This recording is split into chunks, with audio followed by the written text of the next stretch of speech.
Hello అండి, నేను Ashwini. Welcome to my channel. ఈరోజు రెసిపీ పొన్నగంటాకు పప్పుకూర చేసి చూపించిపోతున్నానండి. ఇది టేస్ట్ చాలా బాగుంటుంది. ఎలా చేయాలో చూసేద్దాం.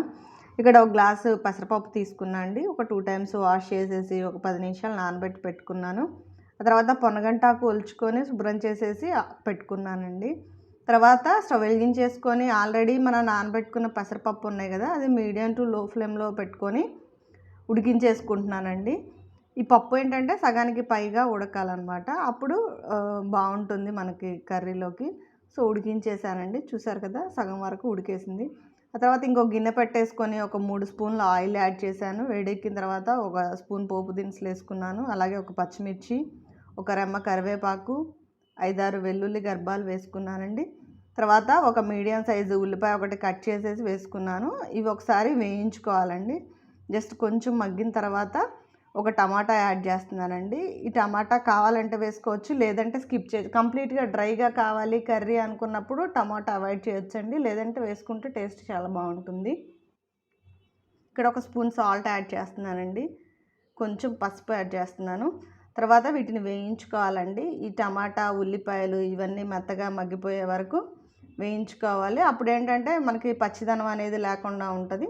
ఇవి పూర్తిగా వేగిన తర్వాత ముందుగా ఉడికించుకున్న పెసరపప్పు ఉన్నాయి కదా, ఇవి యాడ్ చేస్తున్నానండి. తర్వాత ఈ పొన్నగంటాకుని వేస్తున్నానండి. పొన్నగంటాకు ఒక 5 నిమిషాలు కూడా పట్టదండి, చాలా ఫాస్ట్గా ఉడుకుద్ది, తొందరగా మెత్తబడుతుంది. అసలు పొన్నగంటాకు ఎందుకు తినాలి అంటే ఇందులో విటమిన్ ఏ, విటమిన్ సి ఎక్కువ ఉంటుందండి. సో మనం రెగ్యులర్గా తీసుకునే ఆకుకూరలాగా ఈ పొన్నగంటాకుని తీసుకుంటే ఆరోగ్యానికి చాలా మంచిది. ఇవేంటంటే మనం వేసుకొని వేయించుకుంటూ ఉండాలండి, అడుగు పట్టకుండా వేయించుకుంటూ ఉండాలి. మనం ఆల్రెడీ పెసరపప్పు ఉడికించుకున్నాం కాబట్టి కొంచెం అడుగు పట్టేస్తూ ఉంటుంది. సో అందుకోసం దీన్ని వేయించుకుంటూ ఉండాలి. పెసరపప్పు ఉడికించకుండా నార్మల్గా అయినా వేసుకోవచ్చండి, కాకపోతే బాగా డ్రైగా ఉంటుంది అనేసి ఉడికించాను నేను ఇక్కడ. ఈ పొన్నగంటాకు తినడం వల్ల ఏంటంటే కంటి చూపు మెరుగుపడుతుందండి, స్కిన్ గ్లోగా వస్తుంది. మనం రెగ్యులర్గా మనకు ఆకుకూరలతో పాటు అందుబాటులో ఉన్నప్పుడల్లా తీసుకోవడం చాలా మంచిది. ఇక్కడ ఒక స్పూన్ కారం యాడ్ చేస్తున్నానండి. ఈ కారం యాడ్ చేసేసి కలిపేసుకోవడమేనండి. టేస్ట్ చాలా బాగుంటుంది, ఒకసారి ట్రై చేయండి. ఇదేంటంటే మనం జస్ట్ కారం వేసిన తర్వాత ఆ కారం పచ్చివాసన పోయేదాకా ఒకసారి వేయించుకోవడమే.